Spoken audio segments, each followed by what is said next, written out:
father. Chapter 1. Things were changing. The light was different. The trees throughout the neighborhood were turning. Every day it seemed the leaves were more colorful, as if someone had taken a paintbrush to them. During the night, there was a cool edge in the air, and lately an edge to Papa, too. "Why is Papa so crabby?" Billy asked Mama one Sunday morning in October. They were in the kitchen with Sal, getting breakfast together. Cinnamon muffins were in the oven, and a mixing bowl of eggs was on the counter, ready to be scrambled. During the week, Papa cooked, but on the weekends, Mama took over. "I think he's having a hard time with his work," said Mama. "Is he still waiting for his breakthrough?" asked Billy. "That's one way to put it," said Mama. "Yes. Will his breakthrough come soon?" "I hope so," said Mama. "What's a breakthrough?" asked Sal. Mama's mouth hitched upward into an exaggerated expression that said, "I'm thinking of the best way to explain this." "Well, he's waiting for things to click," she told Sal. Sal looked at Mom as if she had replied in a foreign language. Mama said, "He's waiting for his work to go well."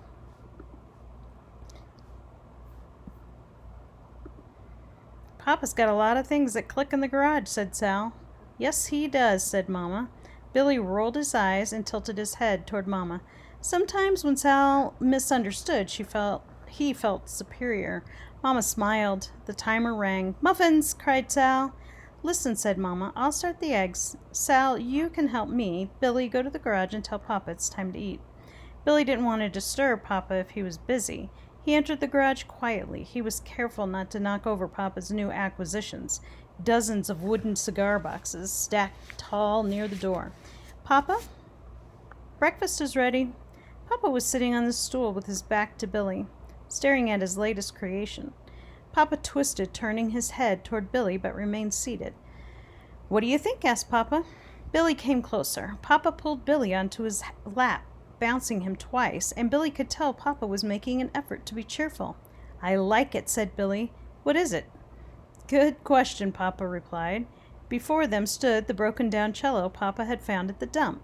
He'd attached 4 store mannequin arms to the cello, 2 on each side. "It looks like the cello is playing itself," said Billy. Papa nodded thoughtfully. "And it sort of reminds me of a spider," said Billy. Papa nodded again. He scratched his beard, then twirled part of it into a point.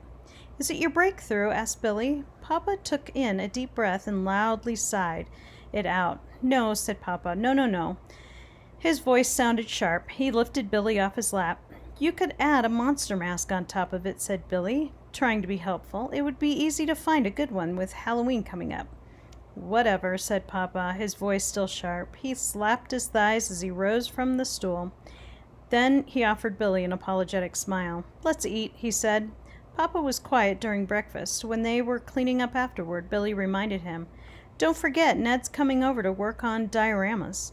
Papa had said he'd help Billy and Ned with their habitat projects. "Would you rather I work with the boys?" Mama asked Papa. "No," answered Papa. "I said I would do it." He watched something out of the window before adding unconvincingly, "We'll have fun." "I get to make a diorama too?" said Sal. "Diorama," corrected Billy. "What kind of habitat are you going to make?" asked Mama. "A cave," said Billy, "for bats, and Ned's going to do the sea. He likes sharks."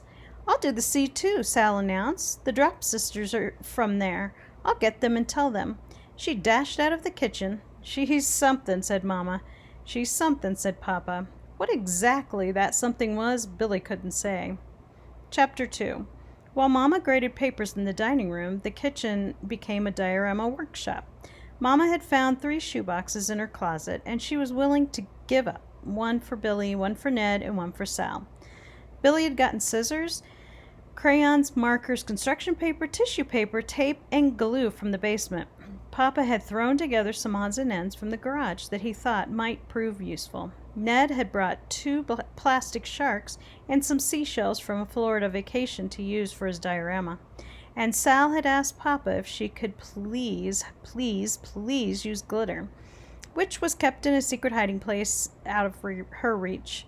At first, Papa seemed jolly and had good suggestions to offer. He showed Billy how to replicate a cave by crumpling up a piece of gray construction paper, then smoothing it out and gluing it into the inside of the box. Because the paper was crisscrossed with folds and wrinkles, it really gave the shoebox the appearance of a worn silvery rock. Billy worked diligently. He had a vision in his head of how this diorama should turn out. He wanted to make 3 or 4 bats hanging from the top of the cave, and he wanted to make one big bat with its wings spread to look as if it were flying. Billy cut several bats out of black construction paper. He worked quickly. The sleeping, hanging bats were fairly easy to make. Essentially, they were black ovals with tabs on one end. Billy folded the tabs and taped them to the inside top of the shoebox. He had some difficulty with this flying bat. His hands couldn't get the scissors and the paper to do exactly what he wanted them to do. After a few failed attempts, Billy grew frustrated. He ripped up yet another lopsided bat and tossed it onto the floor, grunting. "Hey," said Papa, "what's the problem?" "Nothing." "Really?" No answer. "Do you need some help?" asked Papa. "No," said Billy. He wanted to do it on his own. "Okay," said Papa. "Fine." The sharpness had returned to his voice. Billy finally cut out the bat that was acceptable, but he couldn't figure out how to attach it to the box and also make it appear as if it were flying, suspended in air. "Now will you help me?" Billy asked Papa. Papa nodded. Billy explained his idea. "We can do this," said Papa. He cut a strip of heavy paper and folded it many times like an accordion. He glued one end of the strip to the bat and the other end to the inside of the box. Papa held the glued ends firmly for what seemed like forever.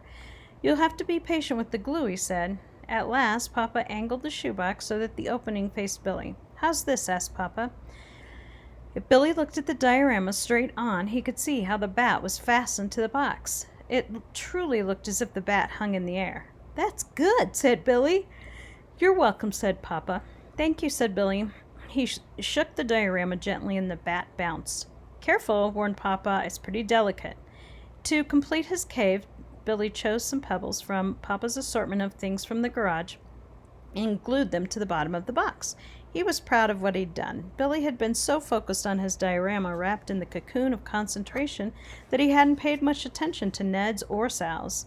When he finally checked them out, a sinking feeling took hold of him. Papa had helped Ned make an ocean from different shades of blue tissue paper, which he crinkled and layered. And because Ned had used real seashells and the store-bought sharks, his diorama looked professional. He'd also made 2 streaks of blood trailing from the shark's mouth with glitter glue. A perfect gruesome finishing touch. Sal's diorama looked great too. Her ocean was messy, patches of globs of blue and green and silver glitter, but Papa had made a big, beautiful replica of a raindrop out of the yellow construction paper. It filled most of the shoebox. In comparison, Billy felt that his project looked like it was made by a 2-year-old. Sal watched Billy scrutinize his diorama. "Mine's better," she said. "Ned's too." "Mine's dumb," Billy mumbled. "No, it's not," said Papa. "Mine's pretty," said Sal. She was radiant. She hugged her diorama, swaying. "Papa, can we make a diorama for all the Drop sisters?" "Diorama," said Billy. "Not today," said Papa. Ned giggled. "Hey, Billy, your bat looks like a pair of flying underwear." "Black, dirty underwear," he giggled again. "Well," said Billy, "yours only looks good because you have store-bought sharks." Any positive feeling that had been drained away, Billy turned toward Sal.